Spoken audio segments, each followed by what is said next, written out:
Bakit maraming mga tao ay mapagmataas? Pag-usapan po natin yan sa devotion natin na ito. Magandang araw po sa bawat isa sa inyo. Welcome back to our 365 Daily Devotions Seminary Edition. So sasagutin po natin sa devotion natin na ito, bakit maraming tao nagmamataas over other people. Parang tingin nila ang taas-taas nila kung ikukumpara sa ibang tao. Gusto po nang batiin si Nanay Lola Norma Gineta ng Isabela. Salamat po sa inyong 137 comments. Nakaka-encourage po kayo. Thank you po. Special greetings po para po kay Pastor Esme Doliton. So, naiki-celebrate po kami sa inyong karawan. God bless po. Now, yung tatalakayin po natin na topic natin sa devotion natin na to ay Image of God. Sabi po rito, being made in the image of God means that every human being reflects something of God's character. We are rational, moral, creative, relational, and spiritual. We were created to represent Him on earth, to reflect His glory, and to live in loving relationship with Him and with others. Though sin has marred that image, it has not destroyed it. In Christ, we are being renewed to once again bear that image more clearly. Sabi po rito sa Genesis chapter 1 verse 26 to 27, Then God said, Let us make mankind in our image, in our likeness, so that they may rule over the fish in the sea and the birds in the sky, over the livestock and all the wild animals, and over all the creatures that move along the ground. So God created mankind in His own image. In the image of God, He created them. Male and female, He created them.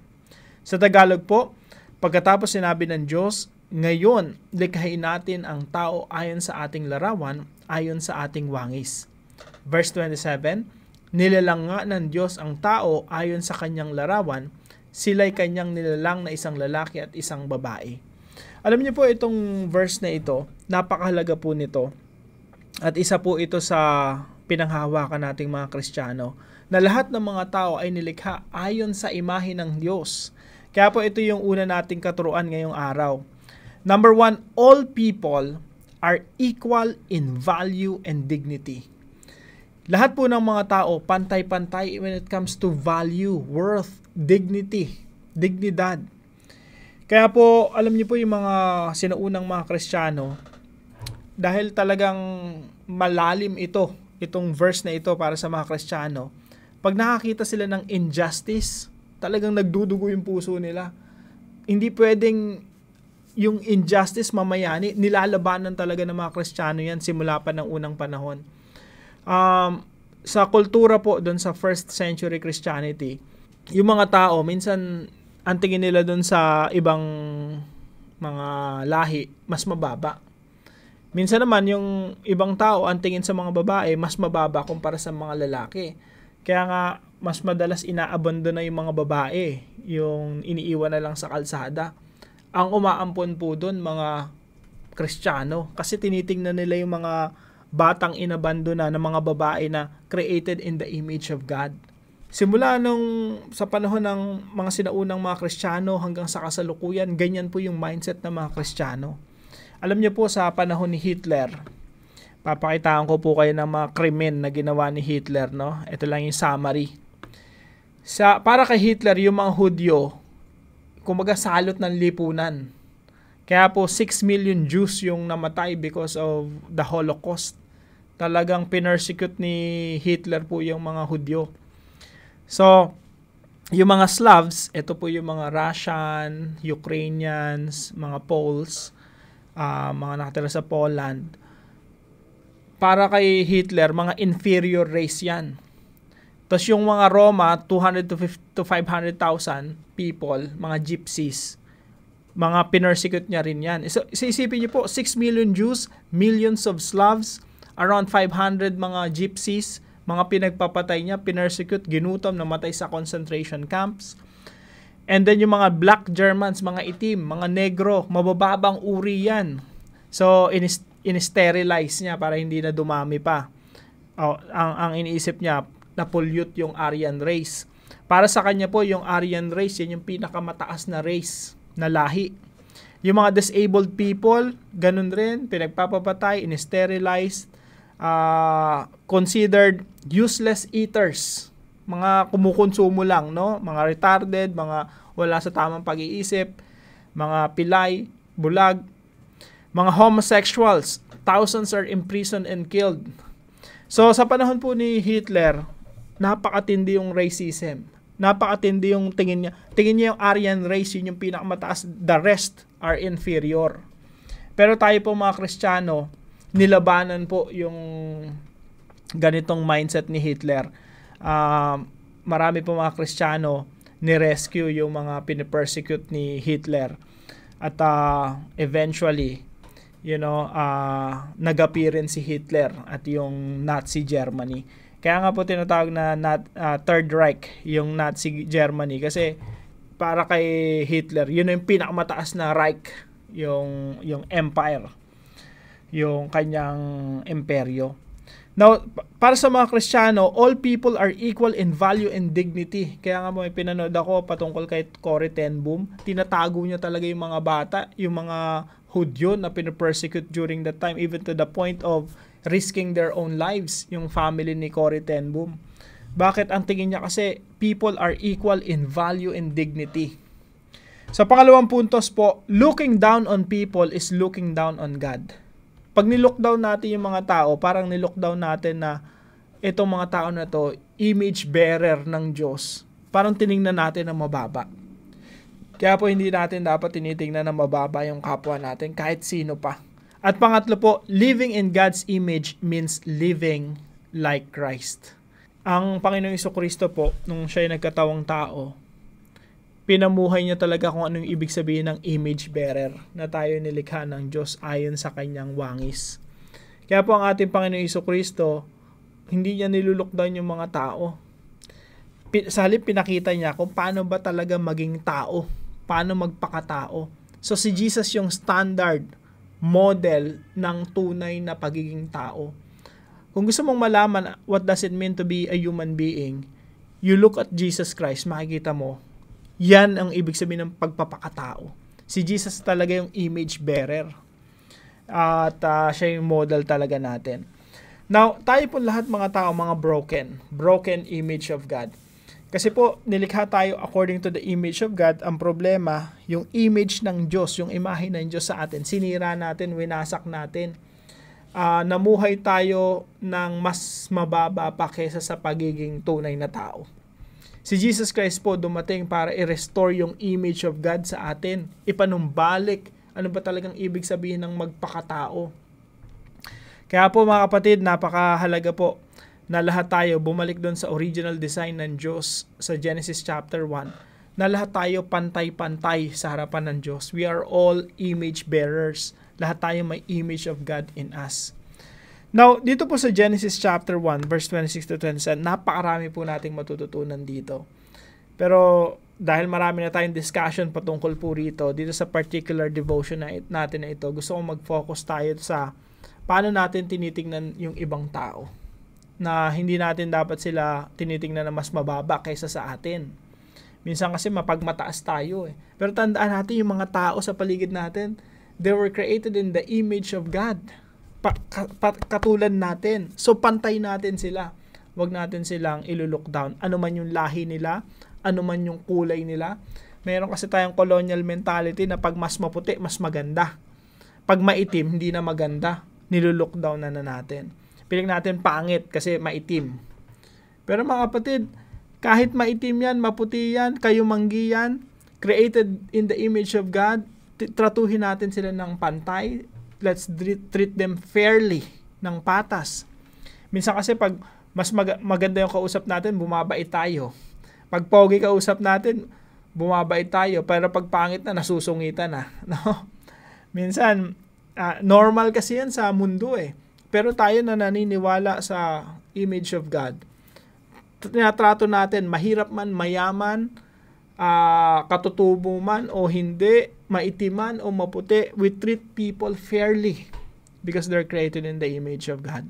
So, paano po natin ito i-apply sa ating mga buhay? Number 1, view all people as image bearers of God. Lahat ng mga tao sa church natin, image bearers yan. Minsan kasi sa church, porke mayaman, iba na yung treatment mas mataas, no? Mas maganda yung trato dahil mayaman, mapera. Pero alam niyo po, mahirap man yan, mayaman yan, pareho ring image bearer nilikha, pareho yan, according to the image of God. Kaya, ang trato natin sa mahirap, kapareho kung paano natin natrato yung mayaman. Yung mga achievers, marami na accomplish sa buhay, kung paano natin sila trinatrato at iginagalang, ganun din natin iginagalang yung mga hindi masyadong malayo narating sa buhay. And I hope sa mga churches natin, doon talaga natin makita yung pagkakapantay-pantay. Kasi sa mundo, wala na yun wala na equality Sa mundo, wala na yun yung concept na, yung image of God, wala na Iba na yung treatment sa mundo. May favoritism, may kanya-kanyang standard silang, may mas mataas, may mas mababa, merong racism. Pero sa church, tayo naniniwala sa image of God, naniniwala tayo na lahat ng tao nilikha according to the image of God. Then sa church dapat natin na-experience yung pagkakapantay-pantay. Sa church natin dapat nakikita yung walang mata pobre at walang minamata. At merong treatment na patas. And number 2 po, never look down on others.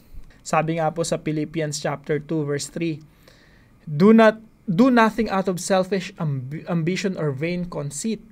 Rather, in humility, value others above yourselves. Ito po yung utos ng Biblia, ito po yung dapat nating ginagawa. Sa halip bilang tanda ng pagpapakumbaba, ituring ninyong higit ang iba kaysa inyong mga sarili. Kung ikaw po ay achiever, marami kang na-accomplish sa buhay, ang tendency mo talaga magmataas. Pero ito, sabi rito sa Philippians chapter 2, gayahin natin si Jesus. Magpakumbaba tayo at bilang tanda ng pagpapakumbaba, ituring ninyong higit ang iba kaysa sa inyong mga sarili. Consider others better than yourselves. Ito yung tamang attitude, ito yung biblical, ito yung totoong pagiging Kristiyano. You treat others better than yourselves. Never look down on others. Pangatlo po, treat all people equally and fairly. Tratuhin natin lahat ng tao ng may pagkakapantay-pantay, patas. Hindi po natin trinatrato yung mayaman at influential at achiever na special kesa doon sa mga may hirap at walang narating sa buhay. Pag tiningnan natin sila, pantay dapat yung treatment natin. Wag nating, wag tayong magkaroon ng favoritism. Galit ang Diyos sa favoritism. Sabi rito sa James chapter 4 verse 6, God opposes the proud. Ibig sabihin, kung ang tingin mo sa sarili mo mas mataas kaysa sa iba, tapos tinetreat mo yung iba na unfair, kasi nga ikaw ay achiever, ikaw ay mayaman, ikaw ay, entitled ka, yung feeling mo dapat ikaw yung pinaglilingkuran. Sabi rito sa Bible, God opposes the proud, but shows favor to the humble. Ang Diyos ay laban sa mga mapagmataas. Kaya po I hope sa mga churches natin walang mapagmataas. Kasi ang lahat ng mapagmataas ay ibinabagsak. At lahat po ng magpapakumbaba, sila yung pinagpapala ng Diyos. Sila yung itinataas ng Diyos. So, treat all people equally and fairly. Huwag nating tratuhin yung sarili natin na mas mataas kesa sa iba. At huwag din nating tratuhin yung ibang tao na mas mataas kesa sa ibang tao. Just because they are maputi, they are pogi, maganda, they are mayaman, may pakinabang tayo sa kanila, mataas silang magbigay sa church, sa community, mataas yung binibigay nila mga tithes, kaya special yung treatment natin. Now, para po sa ating discussion, how does knowing you are made in God's image affect the way you see yourself and others? Pag-usapan po natin ito sa ating mga discussion groups. Samahan niyo po ako sa panalangin. Creator God, thank you for making me in your image. Though sin has distorted who I was meant to be, I praise you that through Christ, I am being made new. Help me to see the dignity you have placed in every person, including myself. Teach me to reflect your love, purity, and justice in my words and actions. Let your Spirit shape me into the likeness of Christ more and more each day. May I live with confidence and compassion, knowing I was made to represent you. In Jesus' name I pray. Amen and amen.